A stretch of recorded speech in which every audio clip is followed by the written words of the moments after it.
Welcome back to Tri-State Sports Talk here on AM 730 KWOA. As well, it's a kind of busy time of the year for a few Trojan athletes as state tournament time is upon us. And one man who is going to be busy next week, as we were talking here today, with Worthington Trojan Junior Will Mulder. Will, how are you doing, buddy? I'm doing great. Hey, appreciate you joining us here as Will qualifying for the Class 2A state golf meet, as we'll talk about that here in a little bit. First, let's learn a little bit more about Will Mulder. Will, tell us a little bit about your family and yourself a little bit.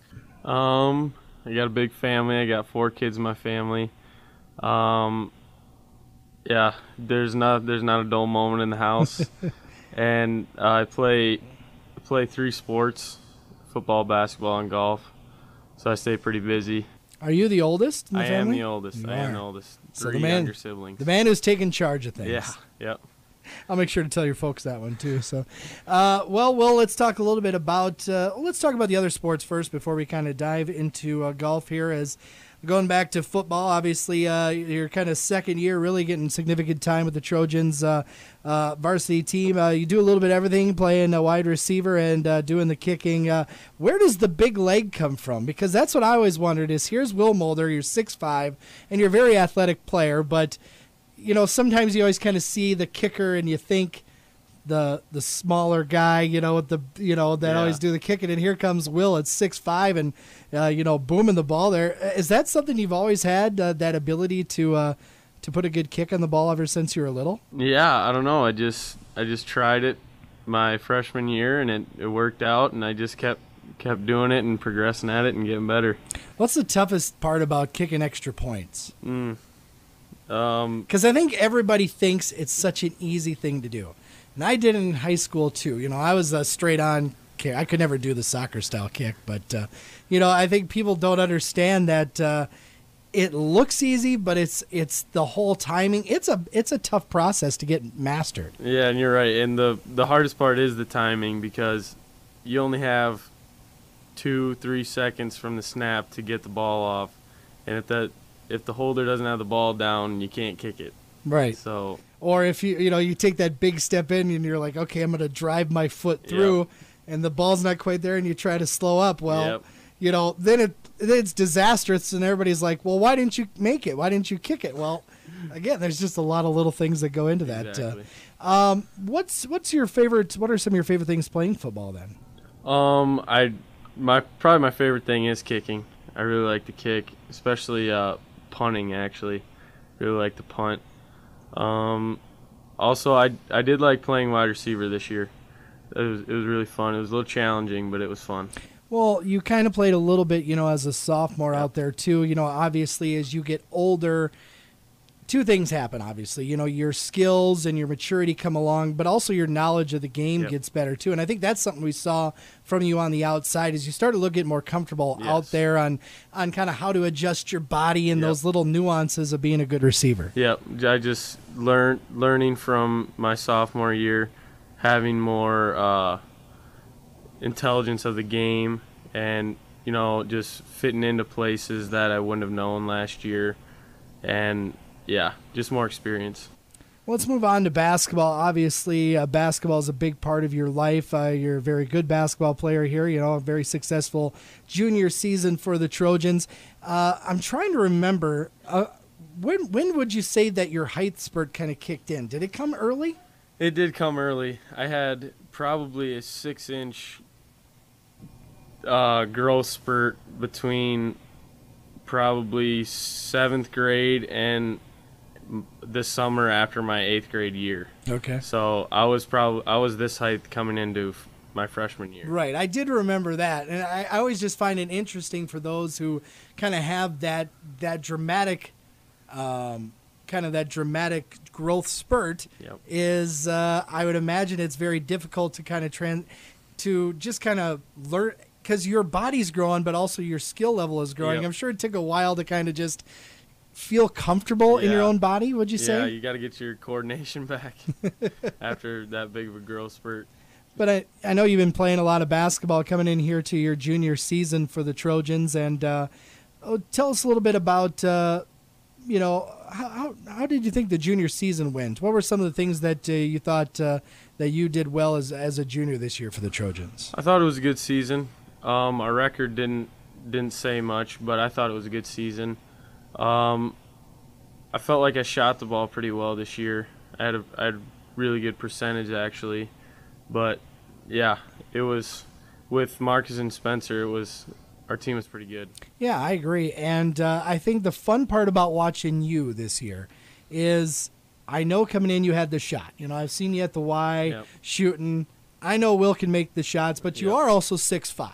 Yep. And you don't play necessarily a lot in the post scoring, but the fun thing to watch about you this year is I think we really saw you develop that low, not necessarily, the low post scoring, but, really I thought kind of after we got past that first part of the season, you did a fantastic job of getting down there, getting tough rebounds. And I mean, again, it's just something you have to learn and you have to learn on the fly because there's only so much you could practice in that. It's more about developing a kind of mindset for it. And I thought you did a fantastic job of that this year. Yep. Because, it's sometimes you get that traffic and those guys get up in your face. You got to learn how to, another tricky skill, learn how to kind of clear yourself without throwing those elbows around. Either throwing one or getting one in the nose. Exactly. Fantastic junior season as now transitioning to golf. And, you come in here, obviously, with your height and your strength, the ability to obviously hit it long off the tee, very key. And one of the things, talking with your coach, John Kohler, that I think two things really stood out for him throughout the season for you. One is, he knew you had that ability, and you're able to kind of, be more consistent with that driver, which is huge because obviously you're putting yourself in scoring position. And then kind of your mental game because you're a guy that – you don't seem you get very worked up. I know you're very intense, and you're a competitor, but you always seem to have a pretty good even keel about yourself. Do you think that's a big key in golf? Yeah. Golf is, in my mind, 90% mental, 10% skill. There's so much on the mental side of golf that doesn't even have anything to do with actually playing the game.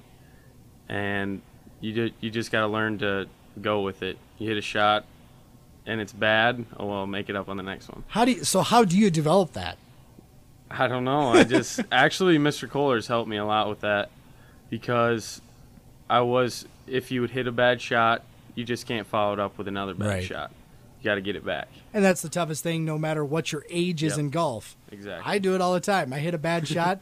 All you're doing is you're thinking about that shot as you get ready to hit your next shot, which, of course, generally leads to disaster more often than not. So let's talk a little bit about then the progress through the season and tell us a little bit about, let's go to the Southwest Conference golf meet. A fantastic showing. One hole that, the sad thing is we focus on the one hole where you took the 9 on 17, and sometimes you look at that and you forget about the absolutely great round that you had. So I mean, obviously that was the stinker, but you had to be feeling pretty good after that. Yeah, it started off really well. I was playing really good, and the win on 17 wasn't ideal. And when you're at Prairie View, you got no relief. Exactly. Yep. And it was blowing straight out of bounds, and I just didn't even cross my mind that what was happening, and bam, 2 out of bounds, blew up with a 9. And and I was only 6 over par on that 9, and there was 5 right on that one hole. Right. So I just had to throw that one away. Well, did you finish with a 75? Was it that day? I did finish with a 75. And second in the conference. Yep. And I guess kind of that was leading up to my next kind of point and question was, throughout the year, I thought you were very consistent, and then you had that ability then to kind of go into the low 30s. But being able to do that in the big stage, you got Marshall there, the Hingle kid from Redwood Valley's a good golfer. He's a great player. Did that kind of help you just be like, take a little more confidence and like, hey, I knew I could do this, but now did you really start to believe that you could do it on a consistent basis? Especially after my second 9 at Prairie View. I started out with the eagle, which helps. It's 200 par on your first hole. And then after that, I basically knew I could put that round together.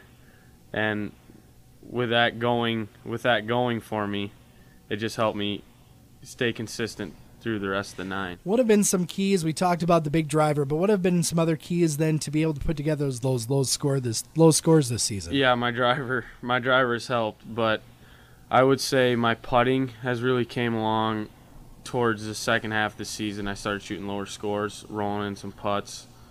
It just got going for me. Also, my short game, Mr. Kohler has helped me with my short game tremendously. And that started showing towards the second half of the season too, saving par, even on par 5s, chipping on one, putting for a birdie.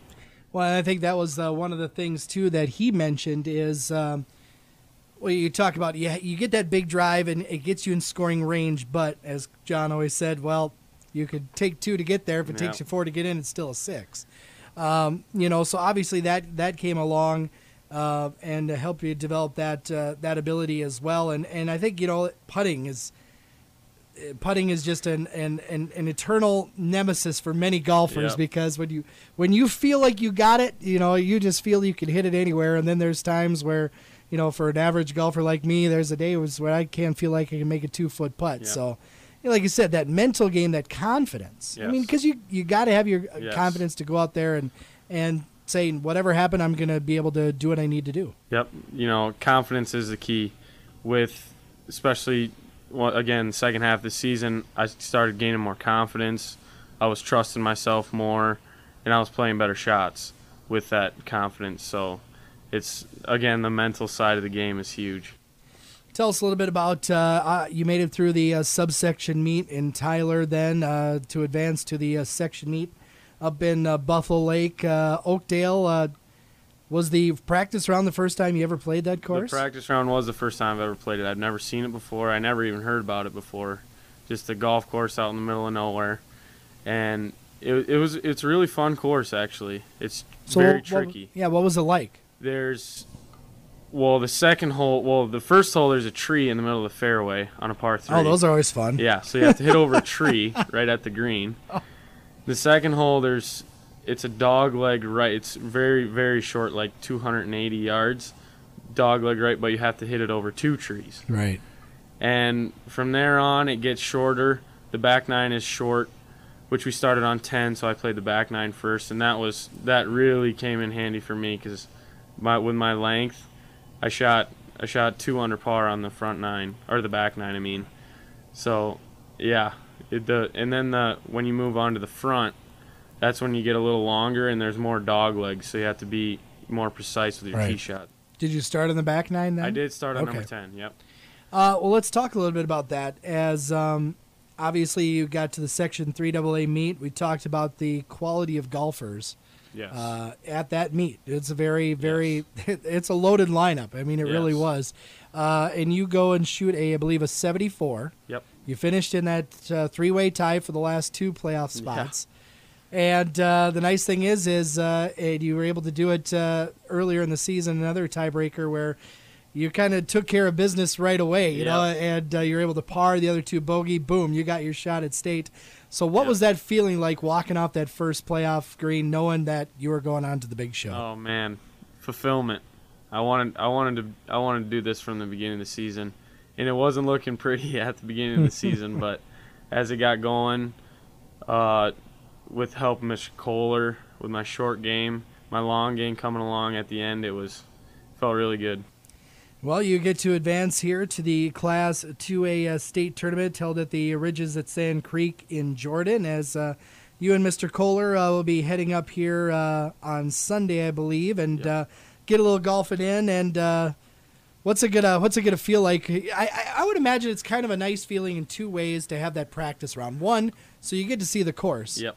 But 2, just so then you have that familiarity when you step out for the first time. Because that would be kind of, I think, obviously your adrenaline's going to be going. Yeah. This gives you a chance to kind of get maybe just a little familiarity as you step up to the first tee then on was it Wednesday, I think? Is the Tuesday. first Tuesday, okay. Is the first round. Okay. Yeah, it's almost like encouragement because you play the round. I've never seen the course before, so playing that practice round will just help me with, where to place the ball.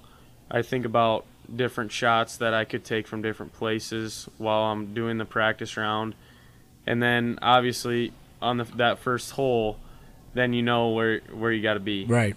Absolutely. Talking here with Will Mulder again, the Trojan Junior, going to be up to the Class 2A state golf meet on starting on the 10th of June. Let's learn a little bit more about Will himself. Will, outside of sports, which I know is a major part of your life, what are some of your hobbies outside of sports? I really, really love to hunt and fish. I was going to say, if you came on the air and didn't mention that, I was going to make sure you mentioned that. Yeah.